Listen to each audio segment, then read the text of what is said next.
fellowship. Right? And if you lose Him in the sense of fellowship, there's going to be sorrow in our hearts. Is that so? And not only that, there's greater danger. When we are low in our fellowship with Christ, that's the time the enemy opens the door into our life. And I think we need to take care that the celebration doesn't take us on such a high wave that we have lost our feet on the Lord Jesus Christ and open ourselves to all manner of battering from the enemy. When we are sorrowful, when we lose our fellowship, we weaken, because the joy of the Lord is our strength. If you believe this word this morning, just go home, spend a few minutes and say, Jesus, go to your balcony, go to your corner and just spend a little time with Him. I tell you, He'll honor this word and come and re-energize you with His presence. And then you'll find that no power in hell can touch you. You become an untouchable with the Christ Himself.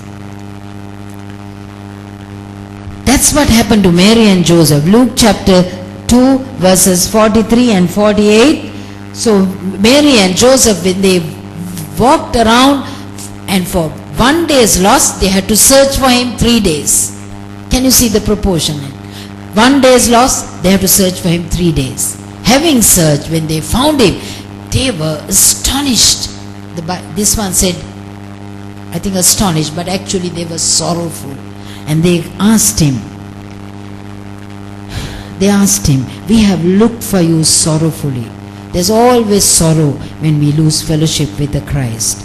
And the most miserable person on earth, this is my personal experience in the pastorate, most miserable person is not those who don't know the Lord Jesus, but those who know the Christ and are allowing themselves to be separated in their fellowship with the Christ. I think we need to take care that we don't allow other things to separate us from the life of the Christ in us. Christ in me is the hope of glory. I go from day to day because of the Christ in me, who is the hope of my glory. He is my expectation, and I have a good expectation. I trust as I minister Sunday after Sunday to you that your expectation is a good one. It is the Christ, the anointed one, in each of your lives. Let that be so for each one of you. Let's look at the two who lost Jesus. Mary and Joseph were the two most intimately associated with Him. His early years were best known to Mary and Joseph. They heard the angels. Mary heard the angels. They heard the shepherds who came and said, we have been told that there Christ the Savior is born. 2 years later or so, the wise men came into their home looking for the child, the Messiah. They knew they had to flee away to Egypt, taking this precious child into safety. They knew best. They heard the prophecies. They knew best. But the two of them who were most intimately connected lost Him. So we are all in danger of losing fellowship with the Christ. And St. Paul in 1 Corinthians 10:12 says, let him that thinks he stands take care lest he falls. Let's take care during this time. We think we are standing, lest we fall, lest we stumble somewhere in the way. Some of God's best saints, Noah, he was a great saint of God, grew a vineyard, and that brought great sorrow to his family. There was Samson, who had an unbelieving girlfriend, and he went and shared the secret of God, secret of his strength with an unbelieving girlfriend. Young people, be careful whom you are aligning yourself with. There was David in the time of war. Instead of going to war, he was on the balcony, staying home, resting, and peeped over the balcony and saw a lady and got into great trouble. There was Peter in the New Testament who said, Christ, I will never deny you. And before long, he was saying, I don't know Jesus. So we need to take care, take heed, take care to our faith. be careful. Let's take care, because that's the thing. Our spiritual life is the only thing we will carry from earth to heaven one day. Eternal life begins now. It's not after we are dead and gone and some people get around us and sing the Lord's my shepherd. That's not when eternal life begins. Eternal life begins now when we accept the Christ into our lives. So we need to keep in mind, sometimes the enemy comes against God's best. You feel you're God's best? You feel you're God's precious child? Is that so?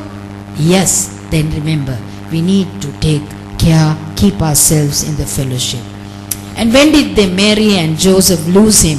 It was at the Passover, after the celebration, after the Passover. And you know the Passover, for those of you who don't know something about it, it's in the Old Testament.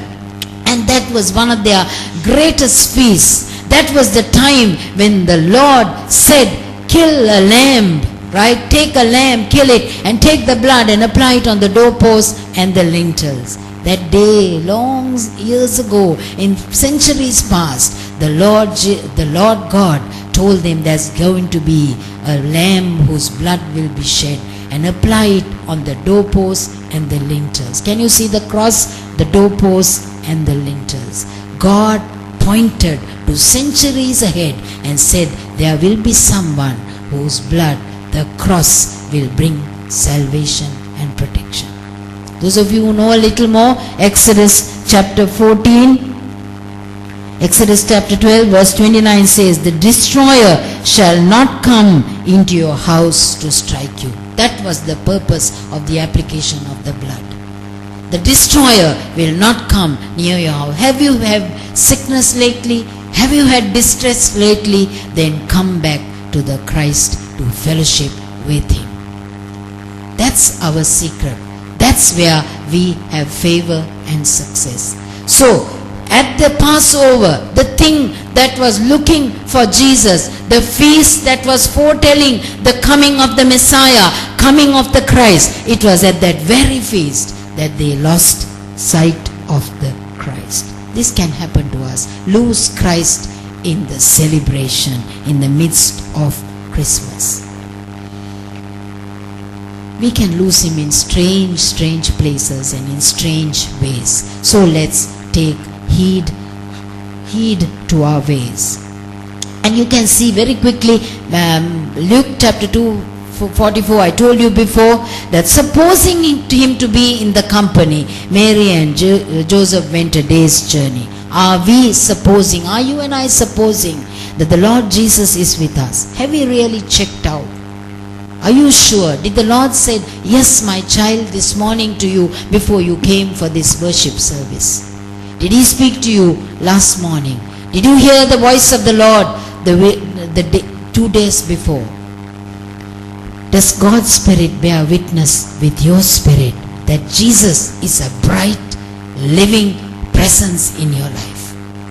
Let's go after the real thing in Christmas, that Christ is really present in our lives. Otherwise, in the gaiety, in the partying, in the food, and in the decor, we can lose sight of the living, bright, lively presence in our Christ. Did you love Jesus more than this morning before? Then to that extent, we have backslidden. You know, Mary and Joseph lost Christ one step at a time. They went away from the Christ one step at a time, not knowing that he wasn't with them. That's how we go back, one step at a time. And to the church in Ephesus, there was a message from Christ, Revelation chapter 2, saying, take heed to your ways, come back to your first love.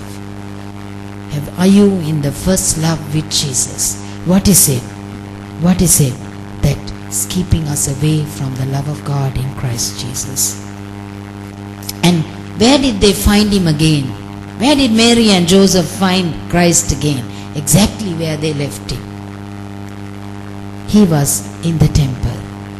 That's exactly where you and I will find him. If we have lost Christ this morning, fellowship with him, that warm presence, that thing that keeps us going, that lively presence of Christ, if we have lost him, then let's get back to where we left him off? What have we neglected? Is it the secret place of prayer? Did you get up and run away because we had to soon join your mother-in-law in the shopping? Have you neglected that secret place of prayer? You will find him when you go back to that secret place of prayer. My brothers and sisters, this morning the call of the Holy Spirit is come back into his presence. Come back to Jesus. You will find him. Did you neglect the house of worship? Can't come to church because we have relatives coming. Then you'll find him when you return to that celebration service. Very often I hear people saying, I don't have to go to church, I don't believe in church, I don't believe in blessing, I don't believe in giving to a church. I've heard this again and again and again. Forgetting that the Christ, the author and the perfecter of our faith, lived and died to establish the church of our Lord Jesus Christ. That's what he died for. Not to establish huge buildings and crowds and different things, but to establish a people who are called out, who know their God. I hope you're hearing me. I hope this is not sounding strange in your ears. Let's get back to basics. Let's get back to our church family. Let's worship the Lord together. You might have left the Christ when some grudge arose in your heart towards somebody in your family, somebody in the church family. Then it's time to put that right. Any one of you, I wrote it down here in fact. Please forgive me if I have in any way neglected any one of you or your expectation. I wanted to tell you that. This may be one of the last Sundays I'm taking the message. Next Sunday you will hear a preacher who was raised from paralysis. He's going to take the message and minister in the prophetic next Sunday morning. So I want to tell you, if you have anything against me, I have hurt you, please forgive me. This is a true apology from my heart in front of God's people. Will you do that? Will you? Yes. Likewise, if you have a grudge against anybody else, please go home, back and make it up. You will find Christ again. We lose Christ when we lose relationships, when we lose fellowship. If you have lost Christ and you are discouraged because of some bad habit or grievous sin, we can return to Christ again. There's nothing that can separate us from the love of God. I hope you are hearing me this morning.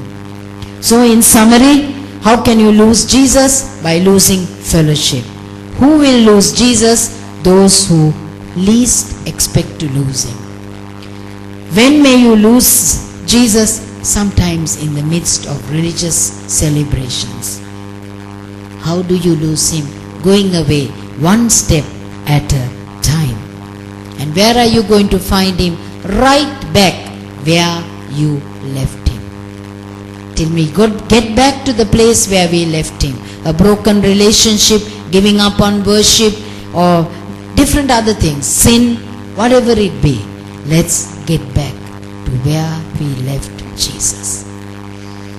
Let these simple thoughts be a caution in our hearts during this season. That in the midst of the celebration, you have the Christ right in the middle of in your heart. It's not too late or not too early to start preparing for Christmas. It's just round the corner, isn't it? And the world is hurrying past. They don't know the babe in the manger. But will you and I step out of the crowd and make time for the child Christ Jesus? Tomorrow's event, 16th event, is a time when we can speak to our loved ones. You know, in our nation, Sri Lanka, it's absolutely important that we make public proclamation. This is a time when we can do that as a church family. When we can speak about the Christ loud and clear. Please understand, it's just not a carol service, not just because we have to do events and we have nothing else to do. We are busy as a family, but this is the time when we can proclaim to the heavens, to the demons underneath, and to people outside, to our family and friends, that there is Christ, the Savior, the Messiah, who everybody needs. This is our